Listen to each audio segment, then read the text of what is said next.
And guys, meron tayo ditong Acer laptop na pag open mo, ganito kagad yung makikita nyo guys. Preparing automatic repair. So pumapasok kagad siya sa kanyang diagnostic test. Matagal po siya guys bago siya mag-open. Tapos yan guys, napunta na siya dito sa kanyang automatic repair. Kaya nakalagay dito, your PC did not start correctly. So minsan nagagamit natin itong diagnostic tools kung halimbawa, bigla lang nag-auto shutdown nang hindi natin siya na proper shutdown. Possible lumabas yung mga gantong issue. Pwede natin yung i-troubleshoot dito guys. I-scan natin siya for repair, startup repair. So pwede nyo isa-isahin yan guys. Pwede nyo munang i-try. Pero sa mga gantong problem, so kung software issue kasi siya, makukuha lang natin siya sa ganito. Pero kung hardware issue naman, possible may tama yung hard disk. So kung may tama yung hard disk, kailangan ng palitan yon. Pero bago yun, sisiguraduhin muna natin na yun talaga yung problem. So meron tayo dito guys, Strelec na USB. This is diagnostic tools ng mga technician. So sa ibang video siguro papakita ko na lang to kung paano or lagay ko yung link sa description. So try natin. Salpak lang natin to guys. Then dapat i-first boot ninyo yung USB sa BIOS. So tignan nyo na lang kung ano yung model number ng yung laptop. Dito sa Acer, pinindot ko yung F2 para makapasok sa BIOS. So usually may kita mo yan dito sa boot. And then yung sinalpak mo na USB, nasa second siya, dapat ilalagay mo siya sa taas kasi ito yung hard disk natin. So ilagay lang natin to sa first boot, F6 para tumaas siya. So yan yung SanDisk, nasa number 1 na siya. Then exit saving changes lang natin. So dapat dito na siya unang magre-read pagbukas ng laptop. Yan, ito na yung ating USB. So punta tayo dito sa WinPE. Ito yung Strelec natin. Enter lang natin yan. And then boot USB. Enter. So antayin lang natin to guys. So yan, naglo-load na siya. Wait na lang natin siya. So yan guys, nag-load na.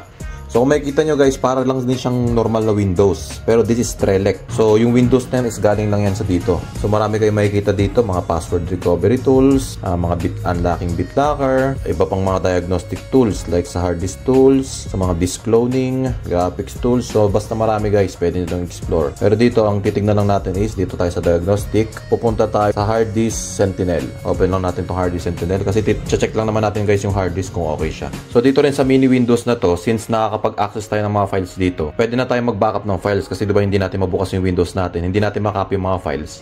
Dito, pwede na tayo mag-transfer. Kunwari, ito yung mga data natin. Maglagay lang tayo ng external, malilipat na natin mga files natin dyan. So, kahit hindi gumagana yung ating Windows. Ayan guys, sabi ko na eh. So, pag open pa lang natin ng hard disk Sentinel, nakita na natin kagad yung ating hard disk dito guys. Kita nyo yung health is already 9%.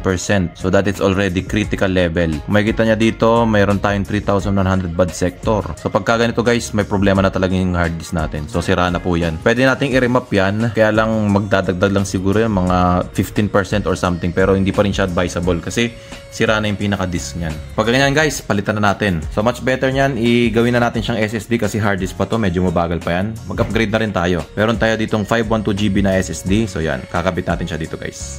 Huwag na natin patagalin yan guys. Upgrade na rin at fix na rin natin yan. So balik na rin natin yung laptop guys. Kung mapapansin ninyo, iba-iba kasi ang laptop eh. So yung mga gantong klase ng casing, madali lang tong palitan guys kasi nandito na mismo eh. Isang tornilyo lang yan no. Kung gusto mo mag-upgrade ng memory, tanggalin mo lang tong tornilyo. Ma-access mo na yung memory dyan. Ito, hard disk to. Isang tornilyo lang yan. Hindi kasi kagaya ng mga ibang laptop na buong case talaga tatanggalin mo. Lahat ng tornilyo dyan. Tapos kailangan mo tanggalin lahat bago mo makuha yung hard disk. So yan, tanggal natin. Kitang-kita na natin kagad dito yung hard disk guys. So tatanggalin lang natin yung mga tornilyo dyan. Yan, 4 na tornilyo lang yan. Then, pulutin lang natin to ating SATA cable. So yan, hard disk guys. So hard disk pa, medyo mabagal talaga to kasi mechanical pa yan. May umiikot-ikot pa yan dyan na something eh. Parang may nagme-mekos-mekos pa dyan sa loob guys eh. So, kaya mabagal mag-mekos-mekos. Ito papalit natin guys, SSD na. So yan. So parehas lang siya ng size. Pero ang laman kasi nito is chips na. Kaya mabilis na siya mag-process ngayon. So ang gagawin natin, dilipat lang natin tong casing na to. Ito meron siyang housing dito. So tatanggalin lang natin yung 4 na tornilyo dyan.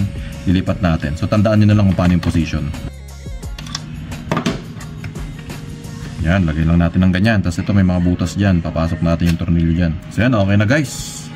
So babalik na natin siya. Kabit natin ulit itong ating SATA cable. Kabit natin yung mga tornilyo kanina. Sarado na natin.